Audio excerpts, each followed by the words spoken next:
10 तक गिनूंगा। राम लिखते ही, पढ़ते ही, सुनते ही, देखते ही या दिखते ही मन में जो पहला विचार आता है उसे बांध कर रखिए। पूछूंगा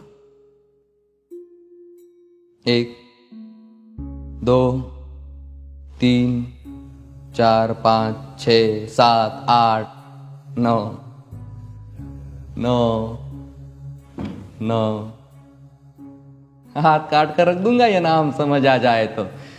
कितनी दिक्कत होगी पता है राम समझ आ जाए तो। भाई राम राम तो कह लोगे पर राम सा दुख भी सहना होगा। पहली चुनौती ये होगी कि मर्यादा में रहना होगा। और मर्यादा में रहना मतलब कुछ खास नहीं कर जाना है, बस त्याग को गले लगाना है और अहंकार जलाना है। अब अपने राम लला के खातिर इतना ना कर पाओगे और शबरी का जूठा खाओगे तो पुरुषोत्तम कहलाओगे। काम क्रोध के भीतर रहकर तुमको शीतल बनना होगा। बुद्ध भी जिसकी इच्छाओं में बैठे वैसा पीपल बनना होगा ये सब कुछ, और वो भी शून्य में रहकर प्यारे। तभी तुमको पता चलेगा कि कितने अद्भुत राम हमारे। सोच रहे हो कौन हूं मैं? चलो बता ही देता हूं। तुमने ही तो नाम दिया था मैं पागल कहलाता हूं। नया नया हूं यहाँ पे तो ना पहले किसी को देखा है। वैसे तो हूं त्रेता से, मुझे कृष्ण किसी ने कलयुग भेजा है। भाई बात वहां तक फैल गई है कि यहाँ कुछ तो मंगल होने को है कि भरत से भारत हुए राज में सुना है राम जी आने को है। बड़े भाग्यशाली हो तुम सब। नहीं, वहां पे सब यही कहते हैं कि हम तो राम राज्य में रहते थे पर इन सब में राम रहते हैं। यानी तुम सब में राम का अंश छुपा है। नहीं मतलब वो तुम में आते हैं रहने। सच है या फिर गलत खबर? अगर सच्ची है तो क्या कहने। तो सबको राम पता ही होगा, घर के बड़ों ने बताया होगा। तो बताओ फिर कि क्या है राम। बताओ फिर कि क्या है राम। बताओ। अरे पता है तुमको क्या है राम?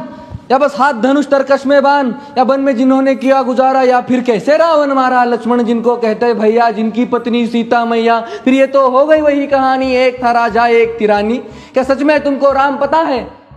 या वो भी आकर हम बताए? बड़े दिनों से हूं यहां पर, सब कुछ देख रहा हूं कब से। प्रभु से मिलने आया था मैं, उन्हें छोड़कर मिला हूं सबसे। एक बात कहूं अगर बुरा ना मानो, नहीं तुम तुरंत ही क्रोधित हो जाते हो। पूरी बात तो सुनते भी नहीं, सीधे घर पर आ जाते हो। ये तुम लोगों के नाम जपो में पहले सा आराम नहीं। ये तुम लोगों के नाम जपो में पहले सा आराम नहीं। इस जबरदस्ती के जय श्री राम में सब कुछ है, बस राम नहीं। ये राजनीति का दाया बाया जितना मर्जी खेलो तुम। दाया बाया, अरे दाया बाया ये तुम्हारी वर्तमान प्रादेशिक भाषा में क्या कहते हो उसे? हाँ वो लेफ्ट एंड राइट।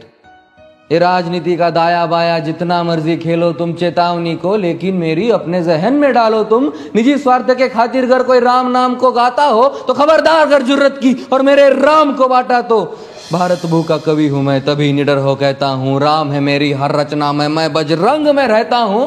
भारत की नींव है कविताएं और सत्य हमारी बातों में, तभी कलम हमारी तीखी और साहित्य हमारे हाथों में। तो सोच समझ कर राम कहो तुम। ये बस आतिश का नारा नहीं, जब तक राम हृदय में नहीं तुमने राम पुकारा नहीं। राम कृष्ण की प्रतिभा पर पहले भी खड़े सवाल हुए। ये लंका और ये कुरुक्षेत्र यूं ही नहीं थे लाल हुए। अरे प्रसन्न हंसना भी है और पल पल रोना भी है राम। सब कुछ पाना भी है और सब पाकर खोना भी है राम। ब्रह्मा जी के कुल से होकर जो जंगल में सोए हो, जो अपनी जीत का हर्ष छोड़ रावण की मौत पे रोए हो। शिव जी जिनकी सेवा खातिर मारुत रूप में आ जाए, शेष नाग खुद लक्ष्मण बनकर जिनके रक्षक हो जाए। और तुम लोभ क्रोध अहंकार छल कपट सीने से लगाकर सो जाओगे तो कैसे भक्त बनोगे उनके, कैसे राम समझ पाओगे? अघोर क्या है पता नहीं और शिव जी का वरदान चाहिए। ब्रह्मचर्य का इल्म नहीं, इन्हें भक्त स्वरूप हनुमान चाहिए। भगवा क्या है पता, लहराना सबको होता है पर भगवा क्या है वो जाने जो भगवा ओढ़ के सोता है। राम से मिलना, राम से मिलना, राम से मिलना है ना तुमको? निश्चित मंदिर जाना होगा पर उससे पहले भीतर जा संग अपने राम को लाना होगा। जय सिया राम। और हाँ, अवधपुरी का उत्सव है, कोई कसर नहीं, सब खूब मनाना। मेरे प्रभु है आने वाले, रथ को उनके खूब सजाना। वो द्वापर में कोई राह तके है, मुझे उनको लेने जाना है। चलिए तो फिर मिलते हैं, हमें भी अयोध्या आना है।